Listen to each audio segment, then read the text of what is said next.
বান্দারে যদি গুনাহ করে ফেলো আমার রহমত থেকে মুখ ফিরিয়ে তুমি চলে যাইও না। বান্দা, আকাশ পরিমাণ যদি গুনাহ করো, পাতাল পরিমাণ যদি গুনাহ করো, সাগরের পানি পরিমাণ যদি গুনাহ করো, পাহাড় তুলনায় যদি তুমি গুনাহ করো, আমার দরবার থেকে তুমি নিরাশ হইও না। বান্দা, আমি তোমাকে একটি রাস্তা বাতাই দিচ্ছি, একটি পথ তোমাকে আমি দেখাই দিচ্ছি। সেই পথটি কোন পথ তোমরা জানো? ওয়ালাউ আন্নাহুম ইয যালামু আনফুসাহুম জাউকা, বান্দারে যখন তোমরা বরবাদ হয়ে যাবে তখন তোমাদেরকে একটা পথ আমি তোমাদেরকে দেখাই দিলাম।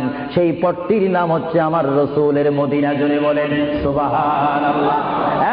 বান্দা, আমার নবীর দরবারে গিয়ে কেঁদে কেঁদে তোমরা বলো, ইয়া রাসূলুল্লাহ, ইয়া হাবিবাল্লাহ, আয়া আকা ইয়া রাসূলুল্লাহ। আল্লাহ কোরআনে বলেছে, ওয়ালাউ আন্নাহুম ইয যালামু আনফুসাহুম জাউকা ফাস্তাগফিরুল্লাহ ওয়াস্তাগফার